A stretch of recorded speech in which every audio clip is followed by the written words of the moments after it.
Hi guys, നമ്മൾ ഉണ്ടാക്കാൻ പോകുന്ന ഒരു മത്തങ്ങാപ്പുളിയാണ് കേട്ടോ.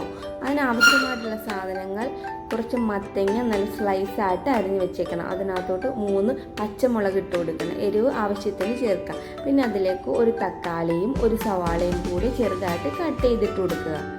പിന്നെ ആവശ്യത്തിനുള്ള ഉപ്പിട്ട് കൊടുക്കുക.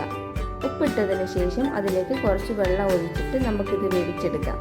പിന്നെ കുറച്ച് പുളിയും കൂടെ വെള്ളത്തിൽ ഇട്ട് വെക്കണം കേട്ടോ. മത്തങ്ങ പുളിയാണ് നമ്മൾ ഉണ്ടാക്കാൻ പോകുന്നത്. അതിനും കുറച്ച് പുളി വേണം. പുളിക്ക് ആവശ്യമായിട്ടുള്ള പുളി വെള്ളത്തിലിട്ട് വെക്കുക.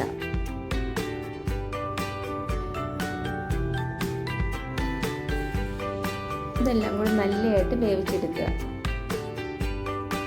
വേവുന്ന വരെ നമുക്ക് വെയിറ്റ് ചെയ്യാം. വെന്ത് കഴിയുമ്പോഴത്തേക്ക് അതിലേക്ക് 1/4 ടീസ്പൂൺ മഞ്ഞൾപ്പൊടിയും 1/2 ടീസ്പൂൺ മുളക് പൊടിയും 1/2 ടീസ്പൂൺ മല്ലിപ്പൊടിയും ചേർക്കുക.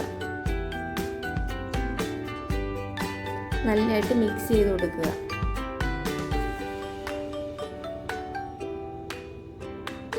അത് വെന്ത് ഒരു പറ്റി പരുവാകുമ്പോഴത്തേക്ക് നമുക്ക് അതിനകത്തോട്ട് പുളി പിഴിഞ്ഞൊഴിക്കാം. നല്ലതായിട്ട് ഒന്നും കൂടി ഇളക്കി തിളപ്പിച്ചെടുക്കുക. പിന്നെ ഇതിലേക്ക് നമുക്ക് കടുക് താളിച്ചൊഴിക്കാം.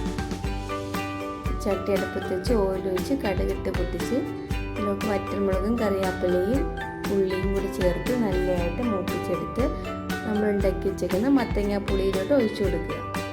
വളരെ സിമ്പിളായിട്ട് മത്തങ്ങാപ്പുളി ഉണ്ടാക്കിയെടുക്കുക.